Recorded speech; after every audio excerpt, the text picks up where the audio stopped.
ఆ రెండు సీట్లు మళ్లీ గెలవటం కాదు, భారీ మెజారిటీ కొట్టాలి. కంచుకోట మోగేలా మరోసారి సత్తా చాటాలి. ఉమ్మడి నల్గొండ జిల్లాపై గట్టి టార్గెట్ తోనే ఉంది కాంగ్రెస్. యంగ్ లీడర్స్ టికెట్స్ కోసం పోటీ పడుతున్నారు. సీనియర్స్ సత్తా చాటాలనుకుంటున్నారు. మంత్రులు సవాల్గా తీసుకుంటున్నారు. అసెంబ్లీ ఎన్నికల్లో ఒకటి తప్ప మిగిలిన అన్ని సీట్లు గెలుచుకున్న జిల్లాల్లో ఎంపీ సీట్ల కోసం ఓ రేంజ్ లో ఉంది డిమాండ్. చివరికి ఎవరి మాట నెగ్గబోతుంది, ఎవరికి ఛాన్స్ దక్కబోతుంది? నల్గొండలో నువ్వా నేనా? భువనగిరిపై నేతల గురి. కాంగ్రెస్ లో కాంపిటీషన్. కంచుకోట లాంటి ఉమ్మడి నల్గొండ జిల్లాలోని 2 పార్లమెంట్ సీట్లపై కాంగ్రెస్ ఫోకస్ పెట్టింది. 12 అసెంబ్లీ స్థానాలకు 11 సీట్లను కాంగ్రెస్ గెలుచుకోవడంతో కాంగ్రెస్ టికెట్ కోసం పోటీ పెరిగింది. రేవంత్ రెడ్డి ప్రభుత్వంలో కీలక మంత్రులుగా జిల్లాకు చెందిన ఉత్తమ్ కుమార్ రెడ్డి, కోమటిరెడ్డి వెంకటరెడ్డి ఉన్నారు. 2019 ఎన్నికల్లో గెలుచుకున్న ఈ 2 ఎంపీ సీట్లను మళ్లీ భారీ మెజార్టీతో నిలబెట్టుకునేలా వ్యూహరచన చేస్తోంది కాంగ్రెస్. ఉమ్మడి జిల్లాలోని మంత్రులు, ఎమ్మెల్యేలు, సీనియర్ నేతలతో ఇప్పటికే ఎంపీ ఎన్నికలపై సమీక్షించారు సీఎం రేవంత్ రెడ్డి. పార్లమెంట్ ఎన్నికల యాక్షన్ ప్లాన్ రెడీ చేసుకుంటూనే 2 ఎంపీ సీట్లను భారీ మెజార్టీతో గెలిపించుకోవాలని ఉమ్మడి జిల్లా నేతలకు దిశానిర్దేశం చేశారు. అసెంబ్లీ ఎన్నికల్లో నల్గొండ పార్లమెంట్ స్థానంలో పార్టీకి 2,87,000 ఓట్లు, భువనగిరి ఎంపీ సీటు పరిధిలో 2,57,000 ఓట్ల మెజార్టీ వచ్చింది. పార్లమెంట్ ఎన్నికల్లో ఇంతకంటే ఎక్కువ మెజార్టీ వచ్చేలా క్షేత్రస్థాయిలో కార్యాచరణ ఉండాలని జిల్లా ప్రజాప్రతినిధులకు సూచించారు సీఎం రేవంత్. ఉమ్మడి నల్గొండ జిల్లాలో 2 మంత్రులకు ప్రతిష్టాత్మకంగా మారాయి లోక్సభ ఎన్నికలు. 2018 అసెంబ్లీ ఎన్నికల్లో ఉమ్మడి జిల్లాలో కాంగ్రెస్ 3 సీట్లలోనే గెలిచింది. 2019 ఎంపీ ఎన్నికల్లో ఉత్తమ్ కుమార్ రెడ్డి, కోమటిరెడ్డిలు ఎంపీలుగా గెలిచారు. ఇద్దరూ మొన్నటి అసెంబ్లీ ఎన్నికల్లో గెలిచి మంత్రులయ్యారు. దీంతో సిట్టింగ్ సీట్లలో మళ్లీ పార్టీని గెలిపించే బాధ్యతను మంత్రులు భుజాన వేసుకుంటున్నారు.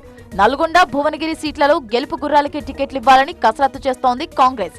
అయితే ఈ 2 సీట్లకు పార్టీలో డిమాండ్ పెరుగుతోంది. సీనియర్లతో పాటు యువనేతలు కూడా ఎంపీ టికెట్ కోసం పోటీ పడుతున్నారు. ఈ పార్లమెంట్ స్థానంలోని 7 నియోజకవర్గాల్లో కాంగ్రెస్ పార్టీకి పట్టుంది. మొన్నటి అసెంబ్లీ ఎన్నికల్లో వీటిలో 6 సీట్లను కాంగ్రెస్ గెలుచుకుంది. కాంగ్రెస్ రాజకీయ దిగ్గజం జానారెడ్డి పెద్ద కొడుకు కుందూరు రఘువీర్ రెడ్డి ఎంపీ టికెట్ ఆశిస్తున్నారు.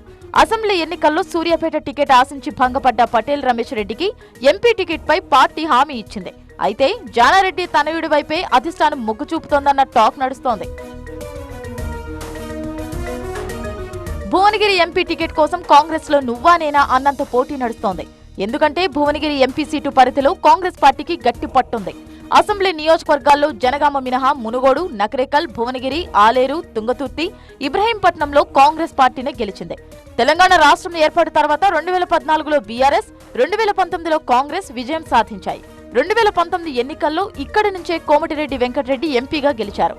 భువనగిరి పార్లమెంట్ నియోజకవర్గ ఇన్ఛార్జ్ బాధ్యతలను పార్టీ ఆయనకే అప్పగించింది. తమ సోదరుడి కుమారుడు డాక్టర్ సూర్యపవన్ రెడ్డికి టికెట్ కోసం ప్రయత్నిస్తున్నారు కోమటిరెడ్డి బ్రదర్స్. టీపీసీసీ రాష్ట్ర ఉపాధ్యక్షుడు చామల కిరణ్ కుమార్ రెడ్డి భువనగిరి టికెట్ రేసులో ఉన్నారు. సీఎం రేవంత్ రెడ్డి అనుచరుడిగా ఆయన పేరు ప్రచారంలో ఉంది. అసెంబ్లీ ఎన్నికల్లో ఓడిపోయిన మధు యాష్కి గౌడ్ కూడా భువనగిరి ఎంపీగా పోటీకి ఆసక్తి చూపిస్తున్నారు. ఏఐసీసీ నేతలతో పరిచయాలున్న మధు యాష్కి అటువైపు నుంచి టికెట్ ప్రయత్నాలు చేస్తున్నారని టాక్. సూర్యాపేట డీసీసీ అధ్యక్షుడు చెవిటి వెంకన్న యాదవ్ కూడా బీసీ కోటాలో ఎంపీ టికెట్ ఆశిస్తున్నారు. ఉమ్మడి నల్గొండ జిల్లాకు చెందిన 2 మంత్రులకు వారి సిట్టింగ్ ఎంపీ స్థానాల ఇన్ఛార్జీలుగా బాధ్యతలిచ్చింది కాంగ్రెస్. దీంతో 2 పార్లమెంట్ స్థానాల్లో అభ్యర్థుల ఎంపికలో కూడా 2 మంత్రులు కీలకంగా వ్యవహరించనున్నారు.